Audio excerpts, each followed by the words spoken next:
Alright, welcome to another League with Card AmuLIT. This is the list that I've been having the most success with lately, so we're going to be trying it through a league. We're playing Card the Great Creator within the AmuLIT shell, and then we have a bunch of bullets to go find in the sideboard. This is a deck list that I've been playing for a minute, so I do expect for people to kind of be familiar with it. But we're going to be running it through a league. If you're enjoying the content, make sure you hit the like and subscribe button, and I'll see you for round number one. All right, here we are for round number one. This hand is pretty good. Ooh, the hand is good. Turn one Gracer, we could play the Valakut. Turn two Slayer Stronghold. Like I always plays the same deck. Playing some sort of Lurrus deck. We're about to figure out what it is. Am I playing a PTQ? Is there a PTQ tomorrow? I didn't know.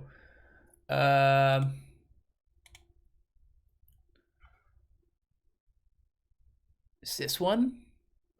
It starts at 2 p.m. No, I can't play it. There's another one. I was considering maybe playing the challenge. The thing is that I don't know. It's just challenges are so bad EB and in every single possible way. Like as a streamer, you have so much downtime, and not only do you have a bunch of downtime, but you also are competing. Like I would be playing a challenge, and like Spike is also streaming the challenge, so like, or Doom is streaming the challenge, so nobody's gonna watch me. So like it just such a bad move in every single possible aspect. Unless I top 8, but even if I do, like it's, I don't know.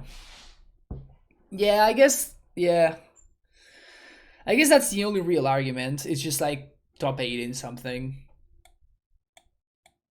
Is the only real argument for playing challenges, but like it's just such a time commitment. It's such a commitment in every single possible way. There we go. All right, they finally decide to keep Tope with Neobrand, so no walls. Yeah, I appreciate Jeff Cat. It's just a matter of like, obviously, like some people are gonna watch, but it's just like, it's not. Usually, you would imagine that like streaming a challenge, you would have more viewers than an average. That's what I assumed when I was streaming the showcases. So what ends up happening is that's just not true, because you have a bunch of dead time that you have no idea what to do with, because I really hate double queuing. So I tried the double queuing live, and it was just too stressful. I just didn't want to do it. And then like you're just competing with other folks that are in the same situation that you are in terms of. So now we have a turn 3. That's pretty sweet. In terms of being taking over the time, the time slot. Tengo a hacer bulto de viewers porque estoy laburando. Tremendo. Gracias, Sor.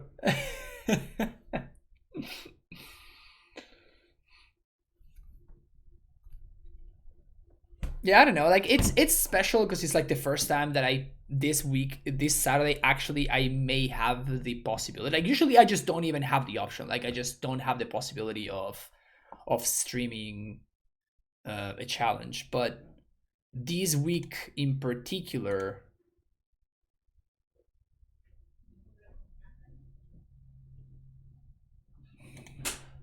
I may actually have the time in this weekend.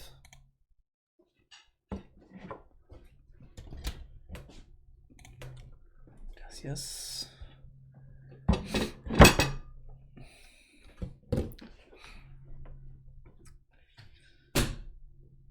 don't think I want to explore here. I think I'm just gonna play this and pass. And attack with Gracer, obviously. We can play the good old vampire game. Yeah. Again, like that's what I'm saying. Like whenever the downtime happens, I tried playing Arena. I tried playing other leagues in between. and I tried playing like the Vamps game, and it's just not worth it, right? Like I still lose. Like it's round one, and I go up to like maybe 70 viewers or like 80 viewers or something like that. Then round one ends and I start doing something else and I go down to 20. And then like all the viewers that I had like kind of left because there's like the downtime is so long because it's a challenge. It's not like even when you're playing something like a smaller tournament like a prelim, you have like, I don't want to say like a smaller amount of players. I mean, I do want to say exactly that. That's what so there's less amount of players, so the rounds finish faster, and I don't know. It's just like there's just so many problems with streaming challenges that are kind of intrinsic to just like the concept of playing in the event itself, which are sort of unavoidable, you know. Okay. So we can tighten here, but we get super owned by Remand. We don't lose to Remand.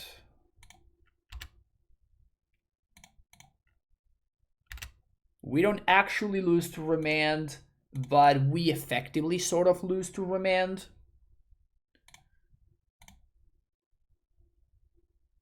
They don't have Remand, sweet. So they're probably gonna tap my dude, but I have to force them to tap my dude.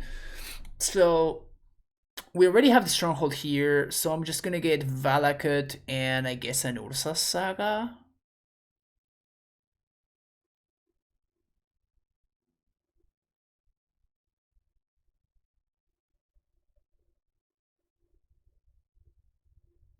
Yeah, because I'm not gonna be able to play Gracer, so I think I'm just gonna do. Let's just do Valakut plus Misty Rainforest, in case they answer my Dryad somehow. But now at least I force my opponent to use a Twiddle, right? Like they have to Twiddle my Titan, otherwise they just die.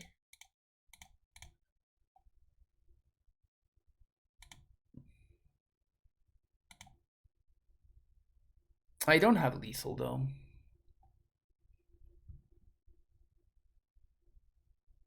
Wishclaw into Ashiok next game. That would be some next level stuff, particularly when they're playing Lurrus. They have to Twiddle here. Like you can't not Twiddle. So if they have the Twiddle, they have to use it right now. Yep. There's the Twiddle. I guess.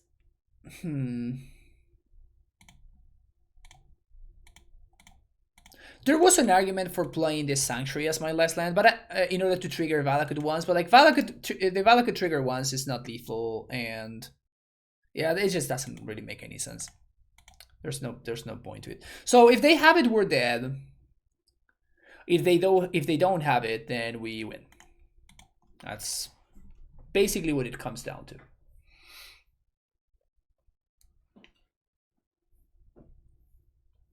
I went Wishclaw into Ashok yesterday. You did. That's funny.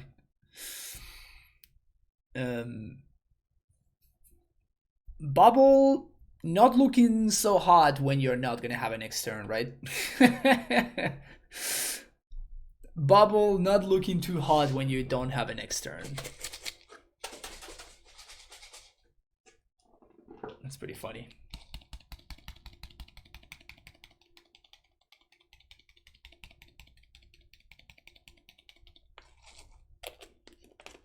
All right. Kill me.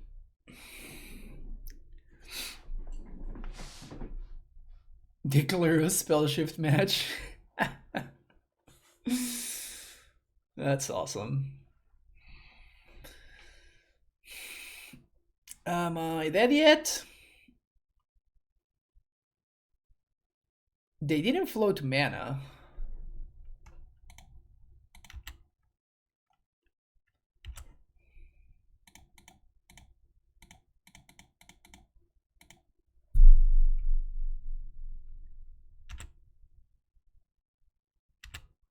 Combat.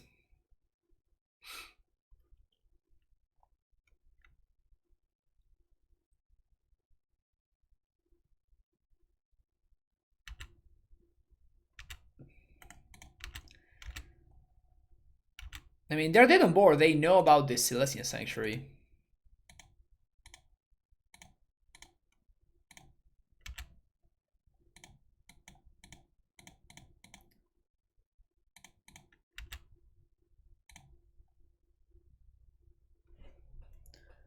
They are literally dead on board. They know about the Sanctuary. Alrighty, so... Liberator sounds legit. Forces. And I guess Endurance. Not that I'm going to be bringing in all of these cards, but these are the cards that I would consider. I think Explorer can go. Radiant Fountain can go.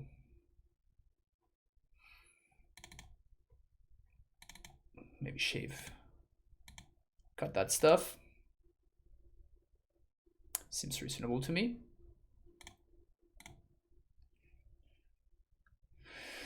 Twiddle Storm, eh? Twiddle Storm. Sand is just not good enough. This one is not either. This one is. Keep. Bottom that. Actually, let's reassess. So, turn 1, Vestige.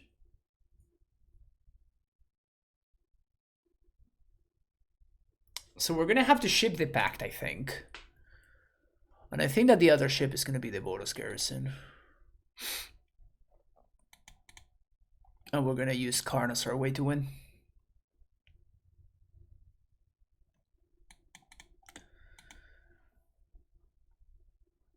So if we find any untapped green source, we're gonna be, I guess any untapped source of any color, we're gonna be in really, really good shape. I guess they can have Thoughtseize. If they have turn 1 Thoughtseize, we're probably dead. Unless we find another Karn or a Titan. They do have turn 1 Thoughtseize. Inquisition. Actually, Inquisition is not as bad, because, you know, we only need 4 mana for this guy, so... Now we can do Gracer, play it. And I think we're playing the Growth Chamber because if we find a Dryad or an Asusa, we can actually play them.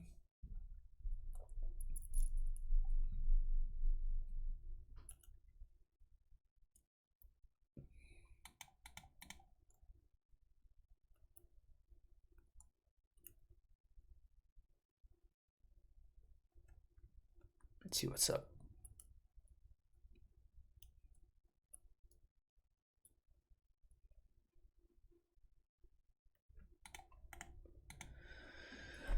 All right. Something tells me it's very likely I'm dead right here. But if I'm not, we can be in pretty good shape. Unless they have another Thoughtseize. But it's pretty nice that we can Karn and the Karn just locks the Wish Claw. It's pretty sweet.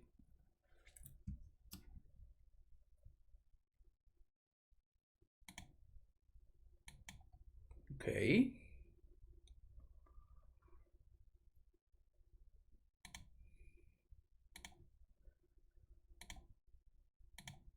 Okay. I think playing the land is correct there. There's an argument for holding it so we can hardcast this force, but like, I'm gonna be playing Karn. And I can't hardcast the force otherwise, so...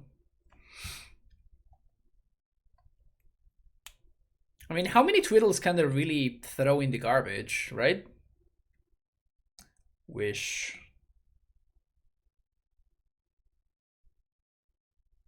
They probably need like a, you know, critical mass of Twiddles.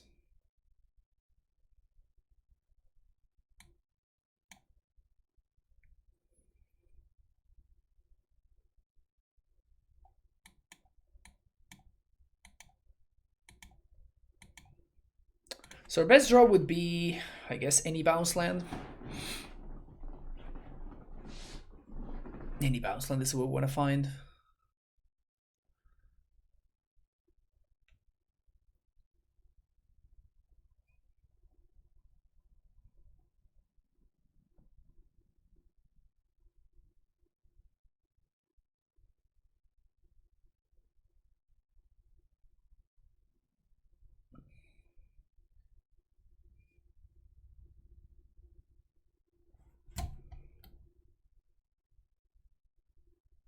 So this can be activated at instant speed, but only during their turn.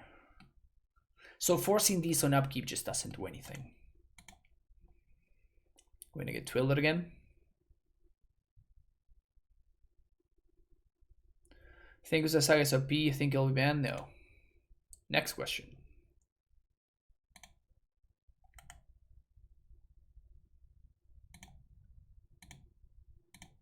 Never miss my Gracer attack. Never miss my Gracer attack. Good thing that I played my Vestige last turn. Now any ETB and tap land, and we can cast this card anyway, including Vesuva. Any ETB and tapped land or Vesuva.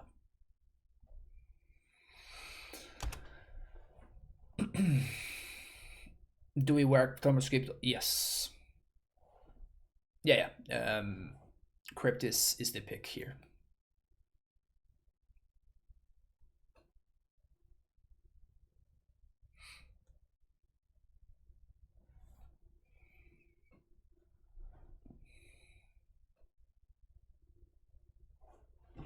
Okay.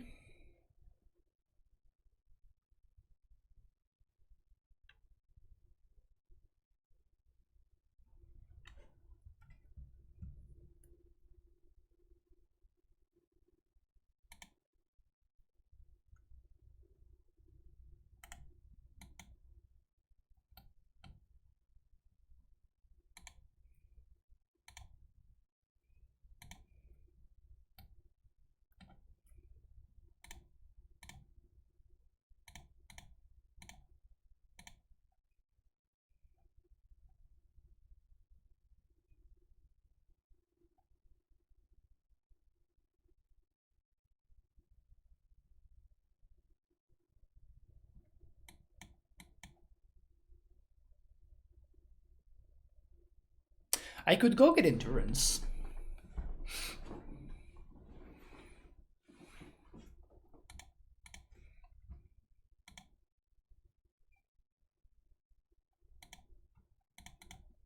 That seems correct to me, right? So if they have an answer to this,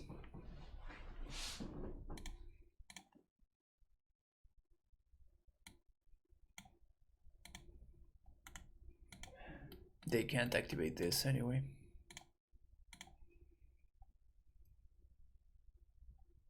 So now they can answer the crypt and we still have another layer of interaction. Because this is probably going to be... It may not be the last turn, but it's going to be the turn where everything is sort of going to get decided.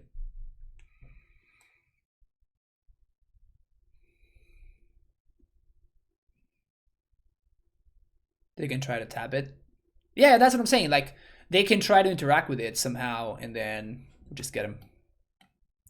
Karn. Sounds pretty great, but the sequencing is going to be challenging. I need more information. I definitely need more information here. That's good information. So now we can go Gracer.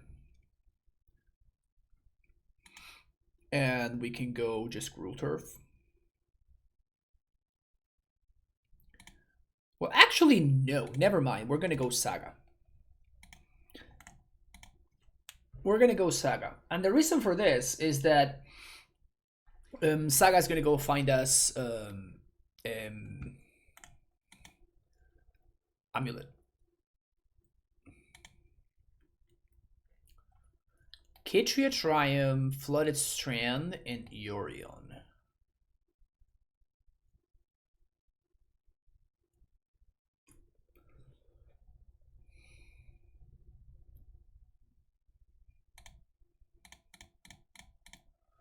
Let's go.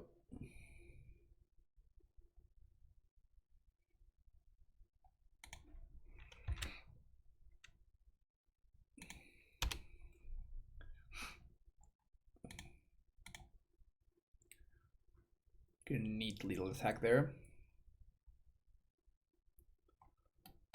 Katria Triumph. Green Triumph. Oh, are we tapping out here? Boom. Nice. GG's.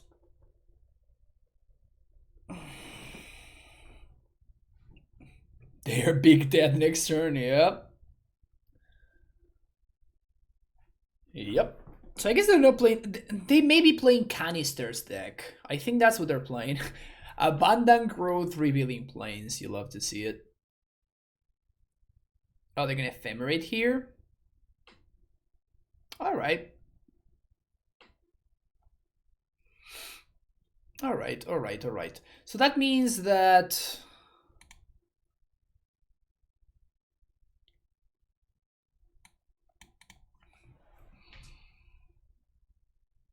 That means a couple of things. Number one, my opponent's not playing a deck with removal spells.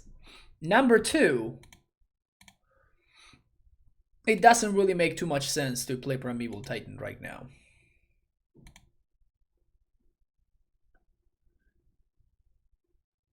On the other hand, that guarantees an attack with Primetime. I already have another Primetime lined up. Yeah, let's actually just go with it anyway.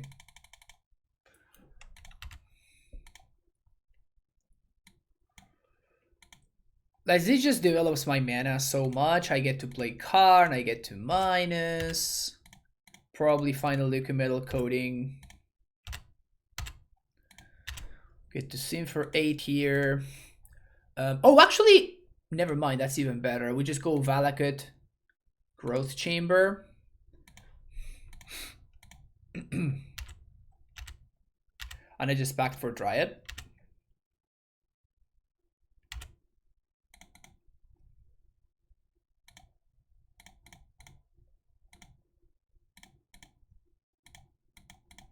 Now the Ephemerate doesn't do anything. Yep. Okay, so we want dismembers. Clean, yeah. Clean is the word. We definitely want Bojuka Bog in this matchup. Maybe over the Cavernous Souls.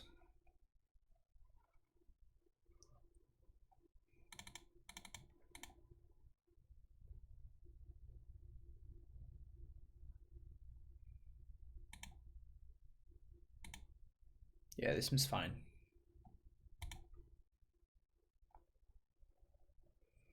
I don't think Canister's list is playing Cavernous Souls. I may be is playing counter magic. I may be wrong about that, but I'm pretty sure that it doesn't. This hand's great.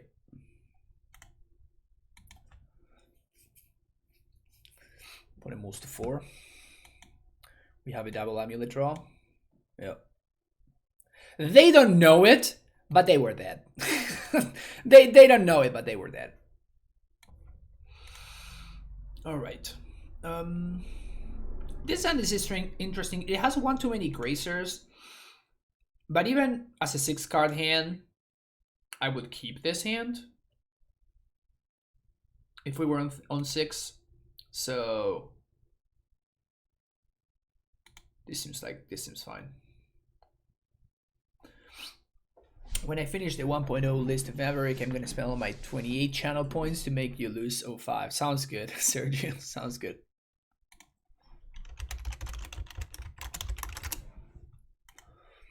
All right, so we're playing a mirror match. Playing a mirror match.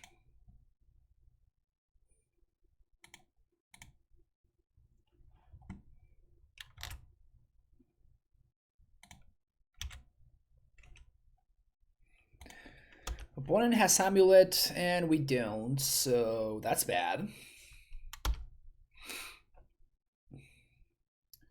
5 cards in hand for OP.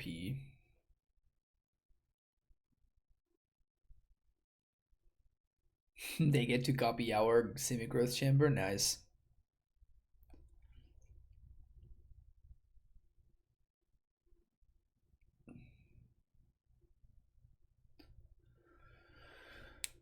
They leave the Vesuva in play, though. They leave Vesuva in play.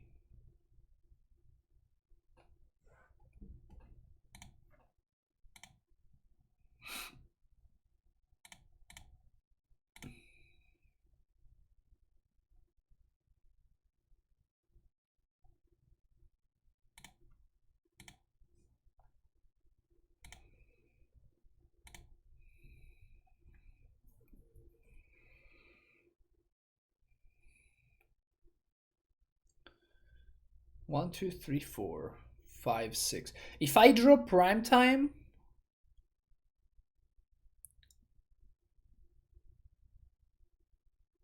I can cast it off of these lands plus the untapped Misty. If I draw AmuLIT, it's a lot better for me to have the Gruul Turf in hand because that turns this Tolaria West into a win. So I think that the correct play here is to play out Tolaria West and say go. We lose to my opponent having Primeval Titan, but there's nothing we can do about that. I guess they would need bounce land into prime time.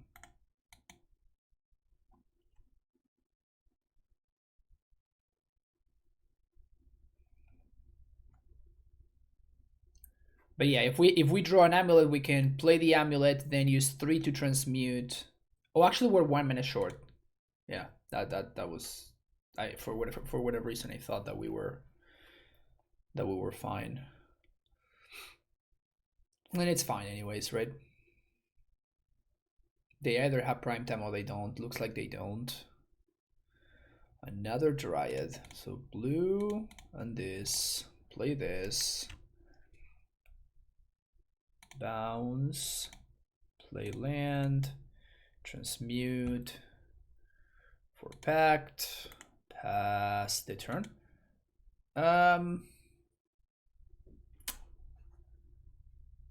If they do have prime, I'm gonna hold on to this second Dryad because if my opponent does find prime time off the top and they can cast it this turn, then I'm gonna want to have this backup Dryad because if they do have Titan, then they can actually kill both of my Dryads, and then that obviously leaves me not a great spot. But if they don't cast Titan exactly this turn, then I think we're going to win because we're going to be able to hold up Misty to kill future Dryads.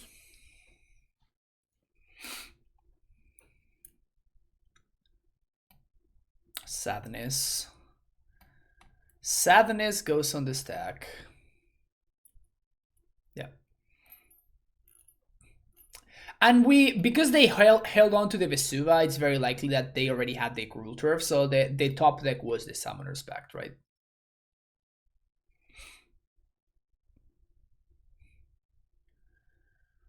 Which puts us in a very, very awkward spot.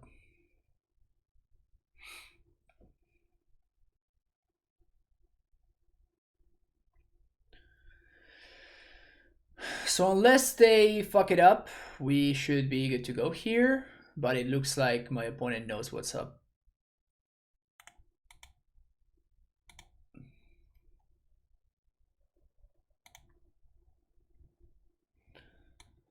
Force of Vigors. I guess I want to play.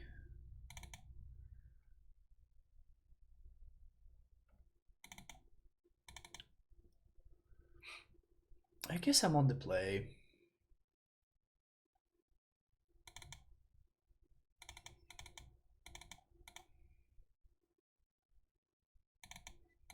Nah, First Figure is just too nutty not to play.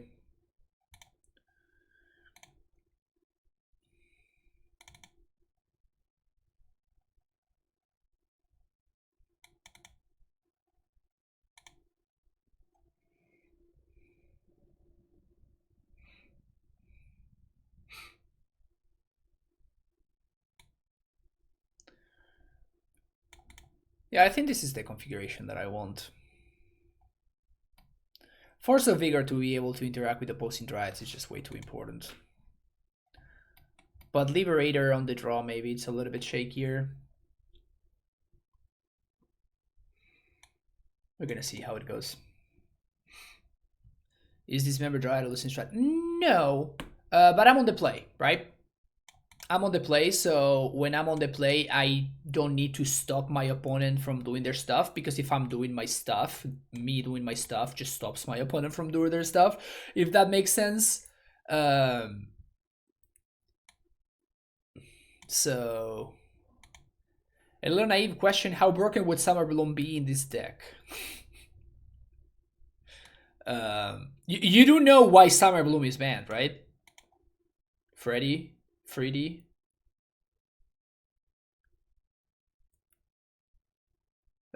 Summer Bloom is banned because of this deck.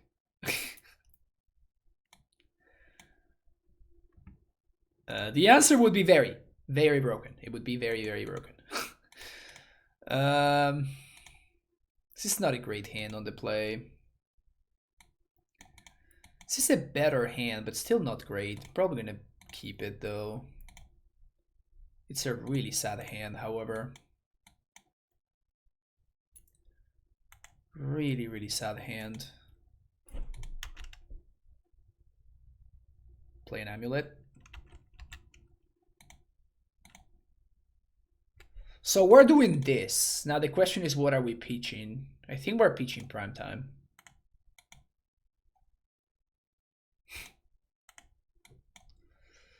Oh. You wonder how it happened? Yeah, Freddy, it's very, very good. It is best deck in the format good. You know what I'm saying? It is runaway best deck in the format good.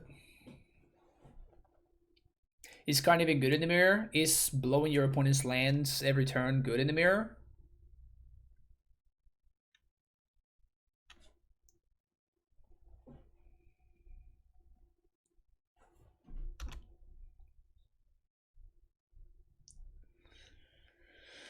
Ay, ay, ay.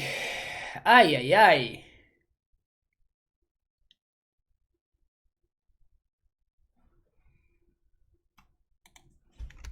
Ay, ay, ay.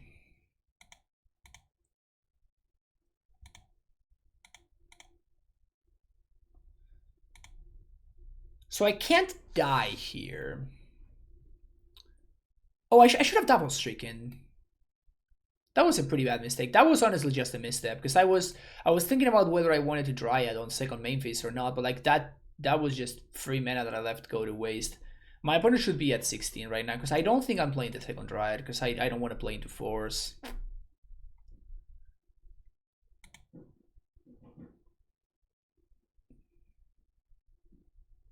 Because we can force the force out of my opponent's hand if we find the land next turn.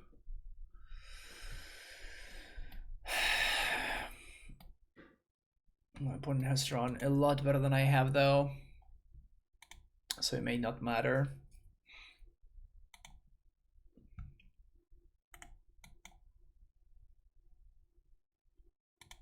Found T-West.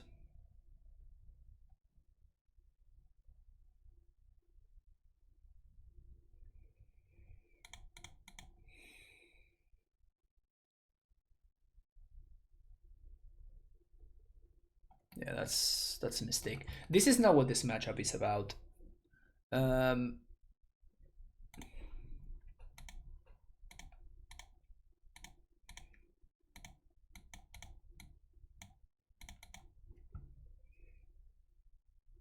Now, if they have force, they actually have to use it right now, and then we play the second Dryad, which is very nice. Yeah, sweet. Very, very happy with my decision last turn to not bounce the...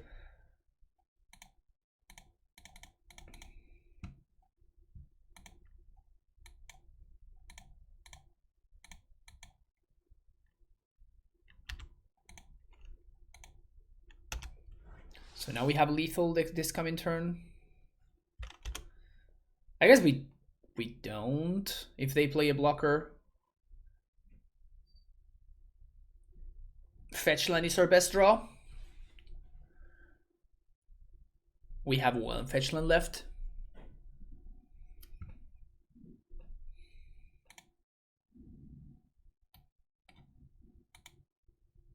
But yeah, this card is just not good in the mirror. Like, that's just not what the matchup is about. I mean, that's another card that wins the game, so.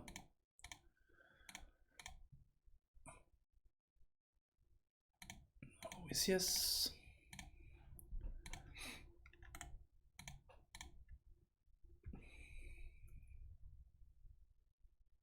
Sweet. It was all about not exposing the Dryad unnecessarily. Alright, so now we're going to be on the draw. Now I'm a lot more interested in this card. Now I'm a lot more interested in this member.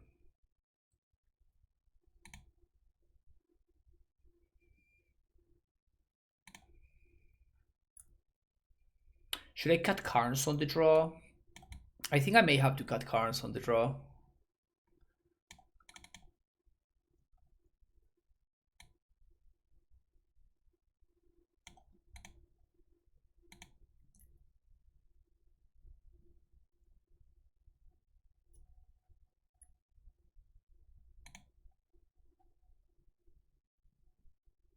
No, Gracers are important. We need to go faster.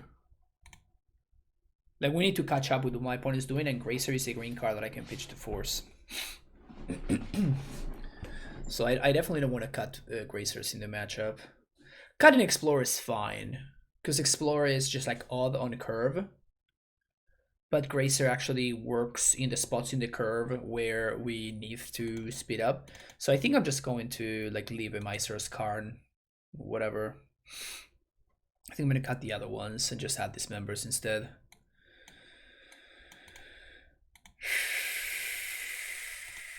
Opponent goes to 6.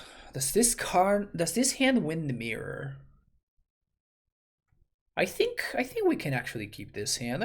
It's definitely on the very low end of keepable hands, I think. It's on the very, very low end of keepable hands, but I think it's okay. Now the hand it's just actively good. Now the hand is just actively good. That's an amulet.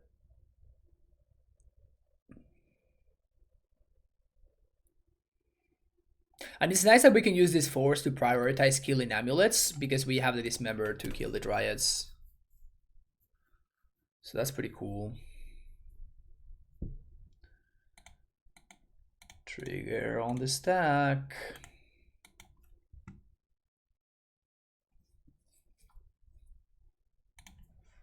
So now we just hit land drops. And we are ahead on land drops, by the way, because we just blew up one of my opponent's lands. Dude, my opponent has drawn so many amulets.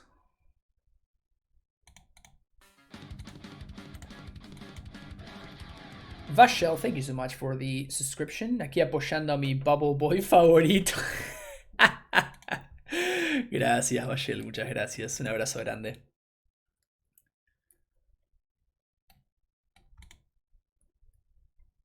Let's see what's up. What do you got, opponent? Another amulet. Jesus. Oh my god. Triple amulet, Ursa Saga, Bounceland Titan?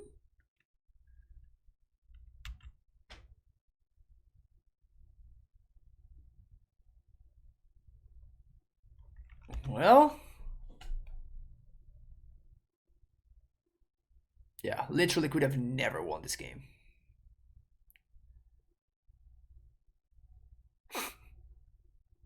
We could have never ever won this game.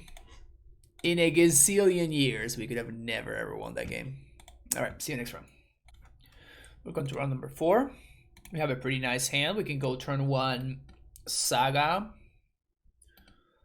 Turn 2 probably a fetch land.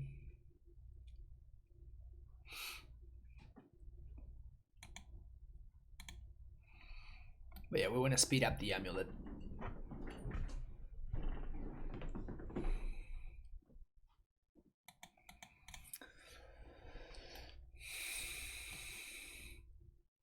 We can turn 3 Titan as is.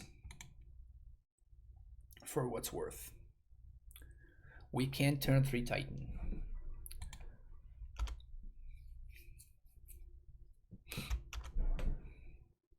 Is it weirder that the old Ad Nauseam mirror where you go monkey aggro? It's not as weird as the old Ad Nauseam mirror, that's true. But what the Amulet mirror has is that it has matchups where place kill matters a lot. And then it has matchups where everything is just kind of prescribed. It's pretty funny. Like so what I'm saying is like, there are certain hands that are like straight up unbeatable. Like your opponent can't do anything about them. There are certain cards that are just just by design unbeatable, and your opponent can't do anything about them. Ooh, that's very good. That is so good right there. Wow. So that means that we actually can Titan here, which is nice. So we go get AmuLIT. We play a bounce land. Play a Susa.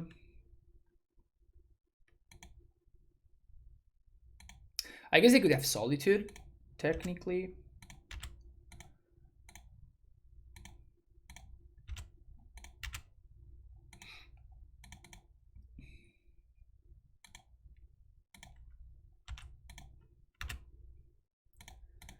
Someone respect.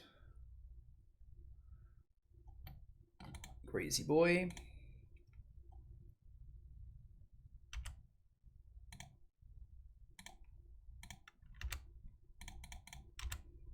Hey, look, we have 6 mana.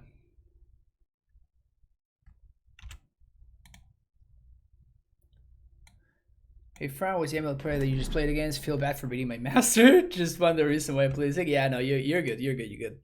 Good games. Good games. Yeah, we were talking about how like sometimes it just doesn't matter at all, right? AmuLIT, it has certain draws that are just it just doesn't matter.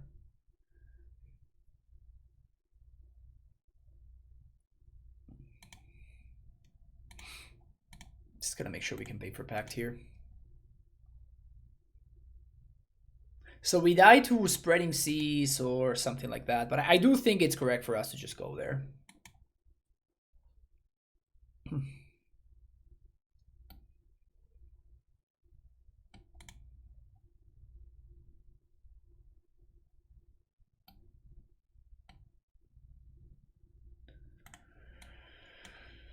That's a very cute interaction, by the way. I kind of love that interaction. The fact that you can just, you know, play your land and it triggers Ingenious Smith, or that you can find Ingenious Smith. You can find lands off of the Ingenious Smith. Is pretty cool. We should be Fairy versus Affinity. Yes, this is not Affinity though. I think that this is like the Spike deck.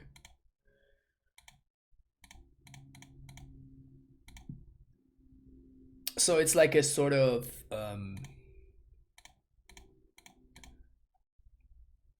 this is just lethal. So it's like a sort of what's the word I'm looking for? Like a Stoneforge deck.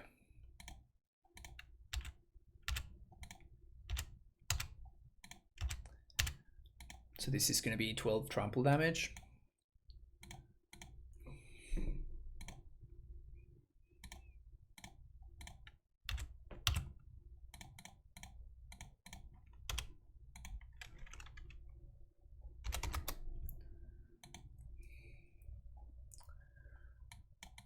Get these bad boys. These are interesting. Yeah, so these are the cards that I'm somewhat interested in. Now we can make changes accordingly. I do think we want the 3rd copy of Cavern. We can cut probably a Radiant Fountain. We can cut...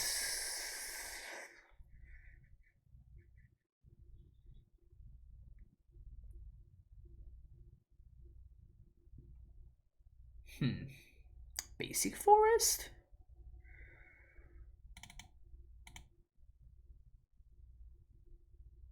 Don't quote me on that one. Don't quote me on that one, but I think that Basic Forest is probably the one that can go. And as far as this goes, we can shave a couple of Gracers.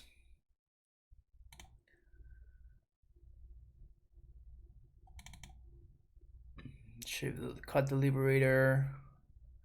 This just lines up pretty poorly against Portable Hole, right? Cut a couple of Explorers.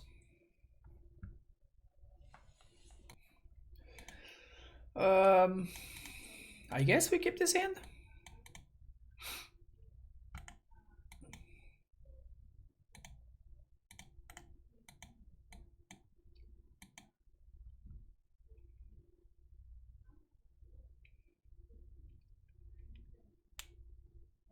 Maybe I should have played Vesuva on one.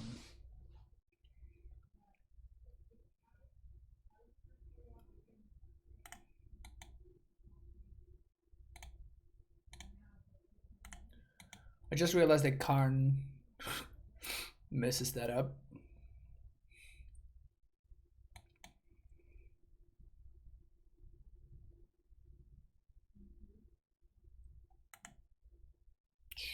Sure. You got it.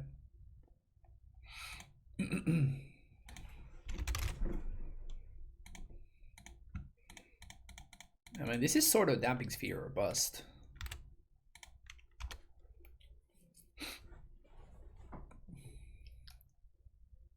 Sure. Bounce my dude. I have been got.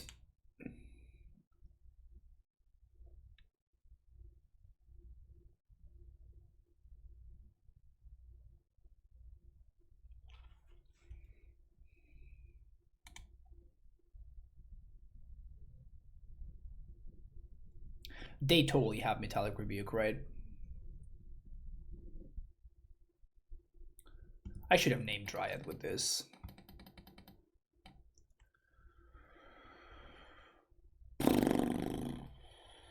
Should have named Dryad with that.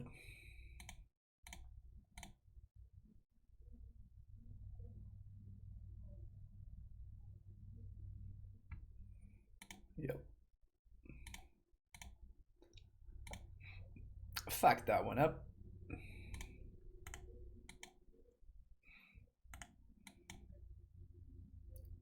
3, 4, 5.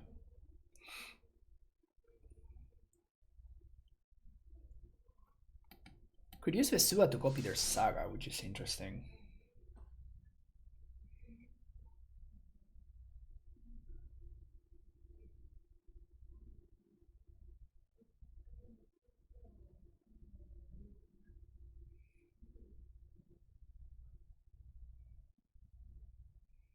Stupid indestructible artifacts.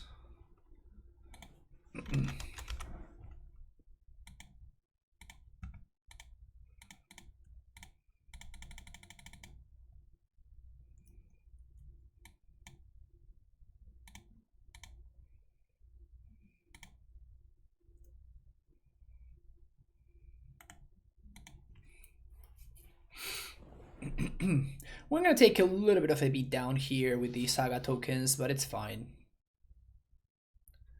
We can clean them up next turn fairly efficiently, thanks to this force.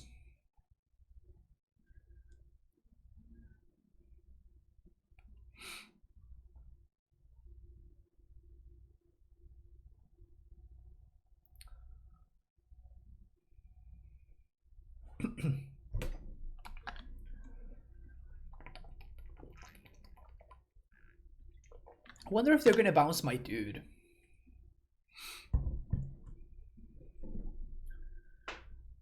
I could see them bouncing my dude. It's not like the fairy's gonna be doing anything better than that.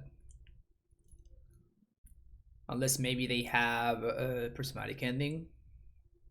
But I think that they play portable hole instead of prismatic end. Yeah, they just cash it in. That's fine. Yeah, I do think that's correct. That seemed to me like the correct play. That's getting blown up.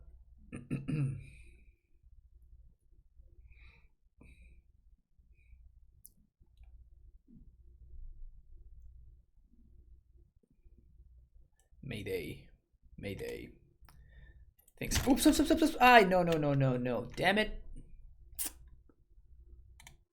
Well, I fucked it up. I wanted to dismember the Ursa on my end step. On their end step, sorry. That's fine, that's fine, that's fine. So, let's do this now, I guess. Let's make sure that they don't have any blue mana anymore. Now we can Karn minus. Yes. Engineer the explosives. Play explosives for 0. And I want to blow everything up right now so my opponent doesn't have mana next turn because they already are locked out of 2 of their mana sources. So, oh, I guess that they're locked of that one too. Maybe I should have waited. Anyway, that doesn't matter. We're probably pretty far ahead here. This Karn is doing some serious damage.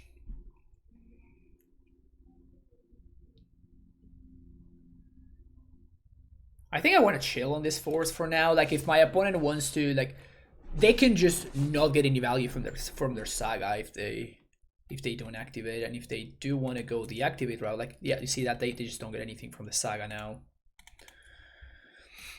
Like, Karn is just such a big deal here, right? Portable hole. Hola Alex, ¿todo bien?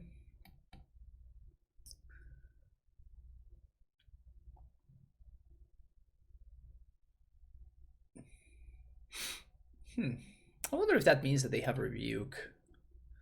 I guess we'll see.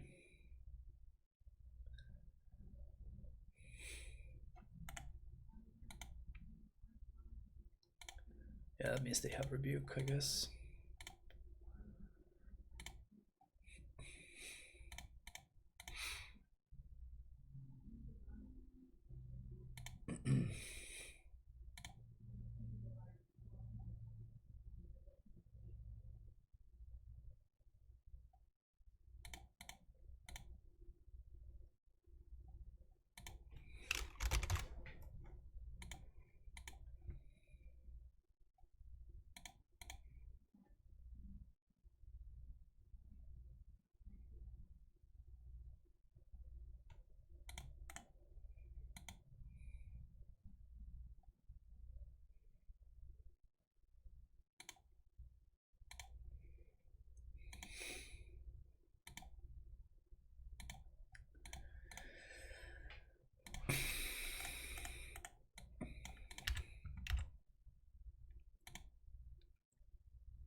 This forces them to activate Saga right now if they want to.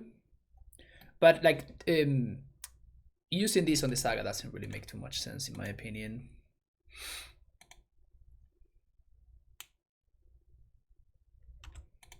Sure. Take it a 4/4.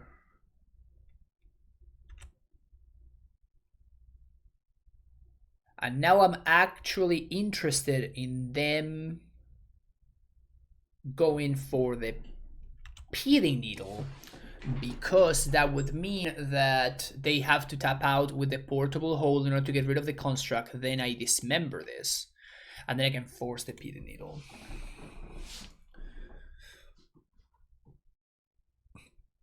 We also have another card that they don't know about, right? So there's also that.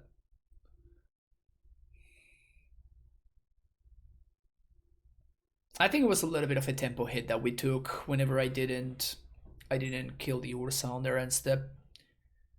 Should have been a little bit more clear there.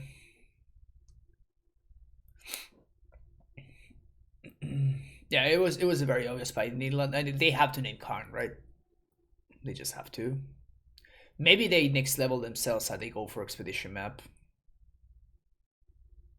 Yeah, just have to name Karn. They tap. We're gonna wait until they choose their targets.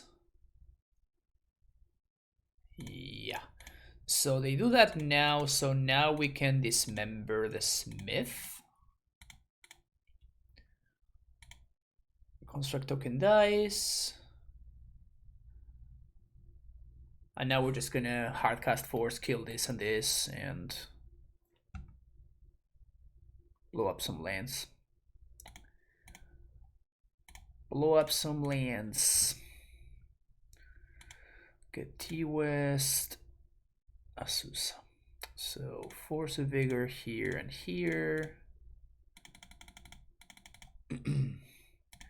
Coding that, plus here's a drive. Maybe I should have just transmuted for back there. Like, it's fine. Like, I don't think my opponent can beat this. Funny how this works. Funny how this works. Pretty funny how that works. So that makes I have no shortage of mana, so my opponent's Rebuke is not gonna really do too much.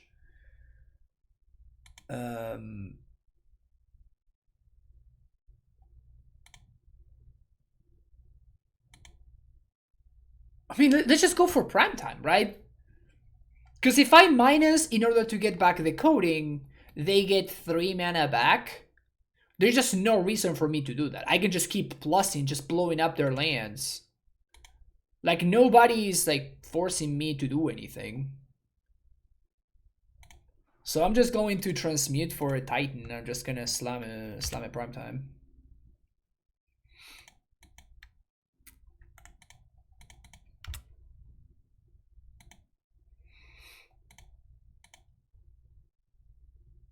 So I guess it doesn't really matter. It's just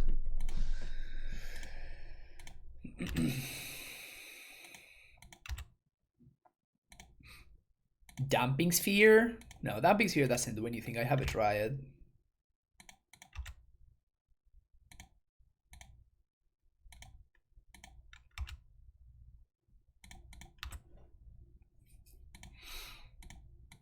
Transmute. Hacked.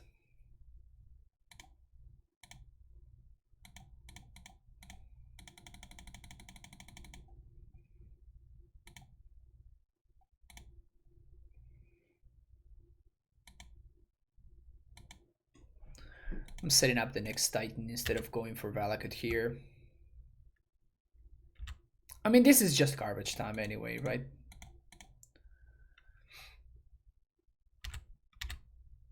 I really doubt that they have Path to Exile or Solitude or something like that.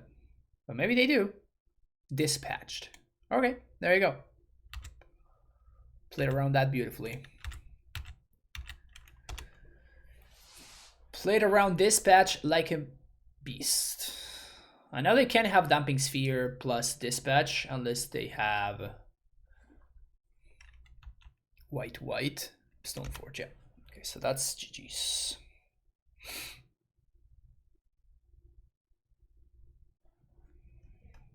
They get Kaldra complete.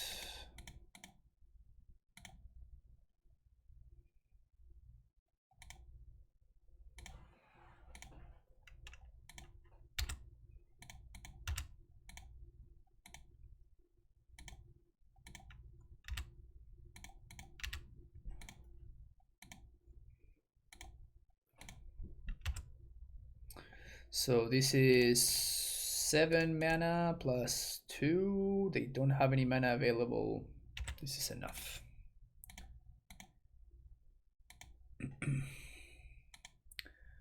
Summoner's Pact, back for prime time.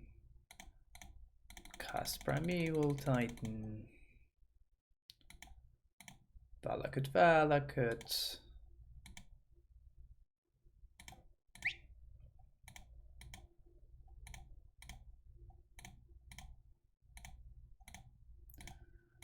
Yes, always yes, always yield.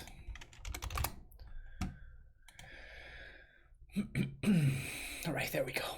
Let's see for the last round. Alright, here we go. Last round playing against the Lurrus deck. I think I'm keeping this hand. We're gonna have to do some thinking in terms of sequencing though. If I go turn 1 Saga, turn 2 we explore, and that sets up turn 4 Titan, right? Yeah. So we have to go turn 1 Saga. Turn 3 Titan, sorry. Because we go turn 1 Saga, turn 2 Castle, Explore, turn 2 Breeding Pool Explore, sorry, play Castle, and then we're gonna get our AmuLIT. And with the Semi-Growth Chamber, that is Titan mana. So, Thoughtseize opponent? I get Thoughtseizes or Inquisition would do it. They did go Basic Mountain turn 1. which is pretty confusing, really.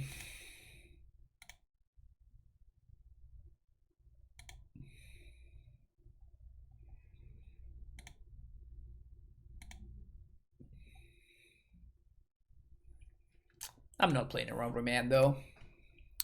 Not playing around Mana Leak.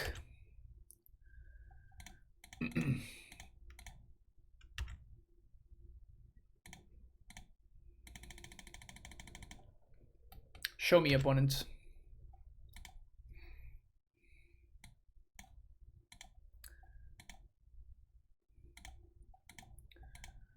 So this makes sure that we can pay, which is nice.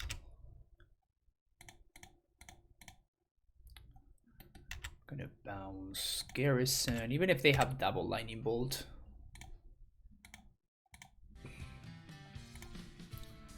Rice Stackler, thank you so much for that follow.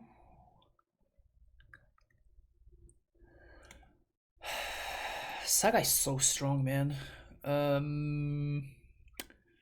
Let's go. We already have a T-West here, so let's just go Saga and the green source. Let's go with just the basic forest. And that means that I'm going to be able to just play Gracer. Yeah, remember Mana Leak? Gone too soon. Gone way too soon. I guess I could have cast Karn here, but like there's just no need to show my opponent that I'm playing Karn. Like they can't beat these already. Gracer also blocks the DRC. And I sort of want for them to show me some more.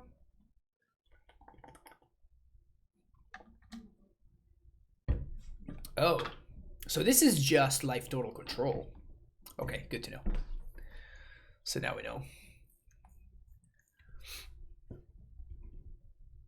Moon next turn. I mean, they could try, but it's gonna be hard.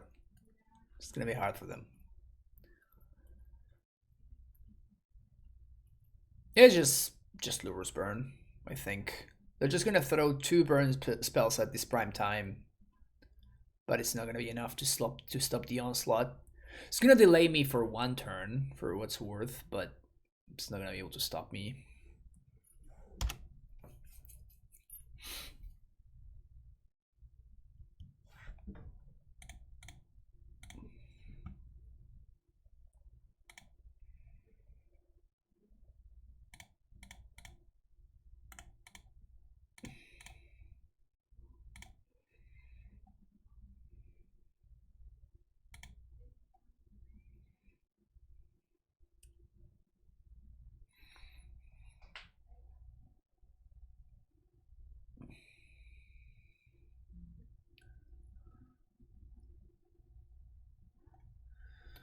Swing 6.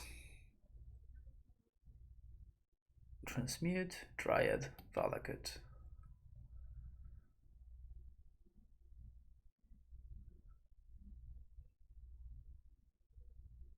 So we need to get a blue source so we can find Simic Growth Chamber plus fetch land.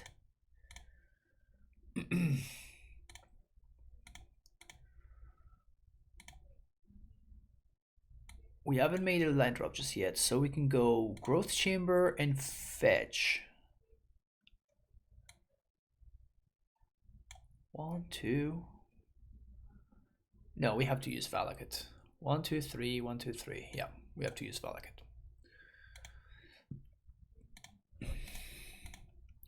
They still need to 2-for-1 themselves to not die. Excuse me. So play this. We playing around anything? We just double strike. We could just double strike, but if my opponent has double bolt, they just time walk me, right?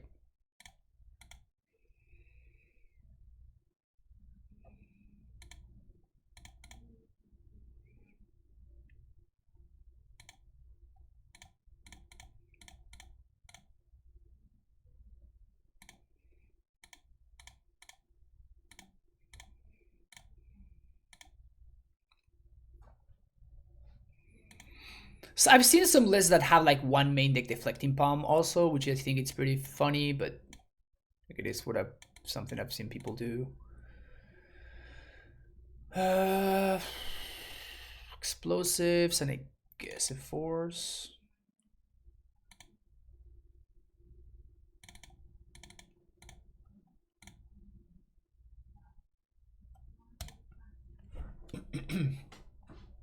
I mostly just want to get Condigard Creator out of my deck, you know.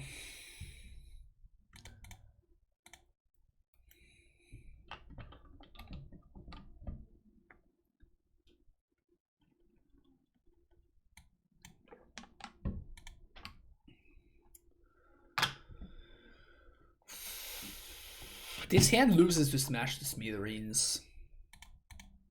I guess we have to accept that. This may be a turn to Azusa hand.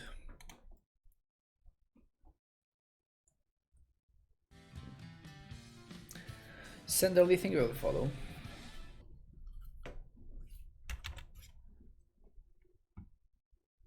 Hey.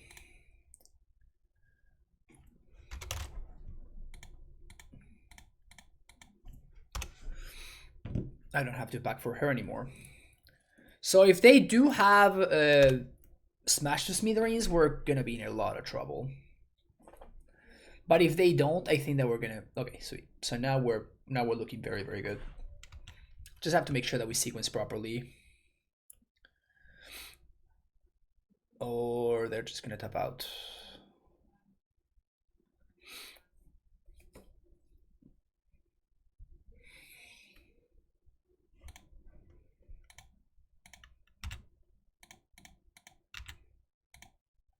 Play Azusa.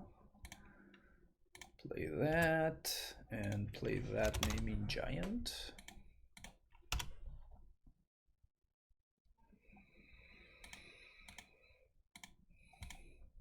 I guess we probably have to block the Swift Spear. We're gonna have to chomp.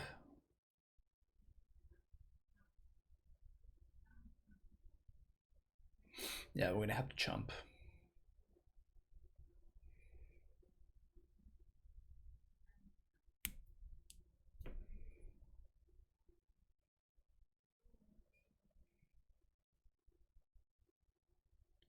Smash is game winning for them. Searing Blaze, close to game winning as well. Helix on the Azusa is good for us. Okay, so they did manage to complete Tron. Or Delirium, however you want to call it. Dryad of the Elysian Grove is the top deck. That's huge. That is massive.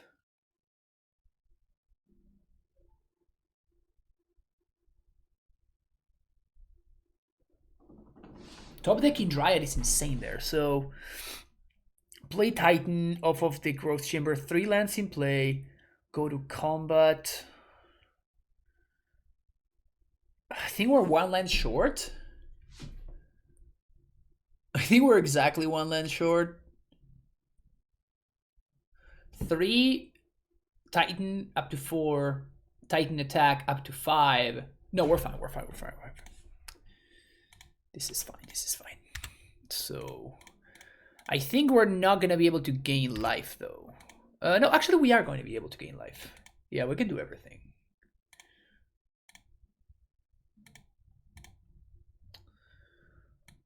And this deck is so good, man. Why do I ever not play AmuLIT, right? What the hell do I think I'm doing every time that I choose to not register AmuLIT? So we're gonna go Growth Chamber, Radiant Fountain.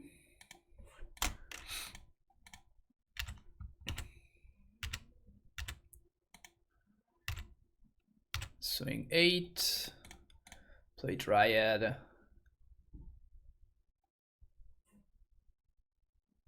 And I guess if I'm at 8, I can't die with 2 spells with their current mana situation, so I'm just gonna kill the DRC and their Swift Spear. Always yes, always yield. pass the turn. Here we go.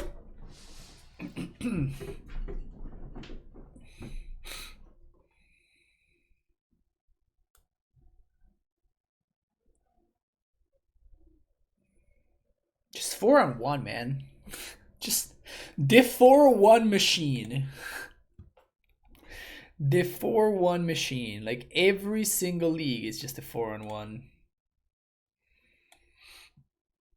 I think I played like 6 or 7 leagues with this exact list, and I think I went 4-on-1 on 4 of them. I 5-0'd with another one, and I 2-3'd in the other one. So it's like extremely close to 80% win rate.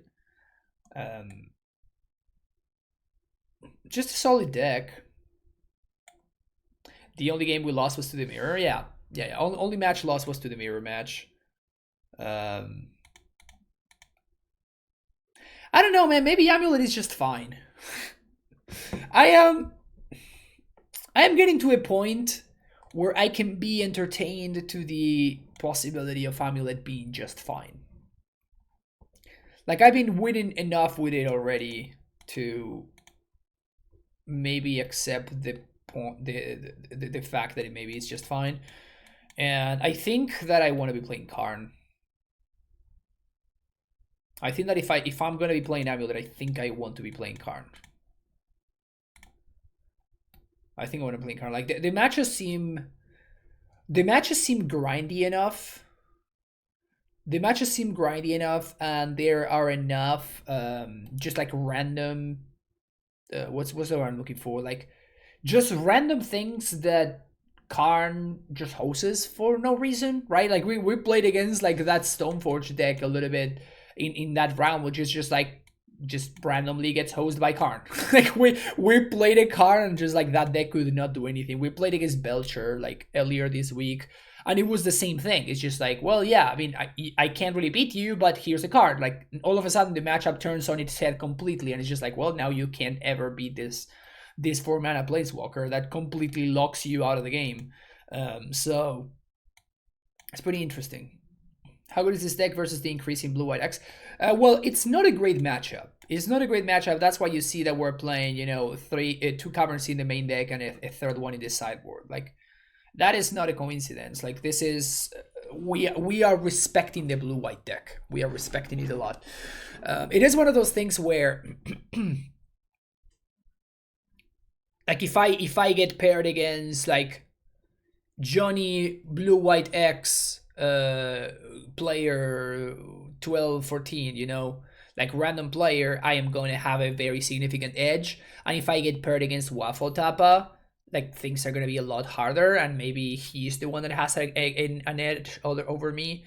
So like specifically blue white is a matchup where like play experience, sorry, matters a lot.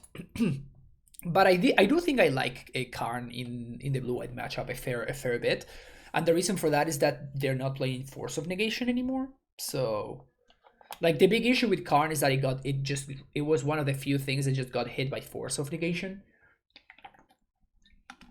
Now with the blue-white decks moving away from Force, now it's time for Karn to shine again. So, much better situation that we find ourselves in. Alright, sweet. That's gonna be it for me today. Thank you folks for watching. Don't forget to hit that like and subscribe button if you're watching on YouTube. And leave me a comment down below if you wish to, if you enjoyed the video or if you did not enjoy the video. But yeah, always down to hear some feedback in any of my videos. Thank you for watching. I'll see you in the next one. Take care. Bye-bye.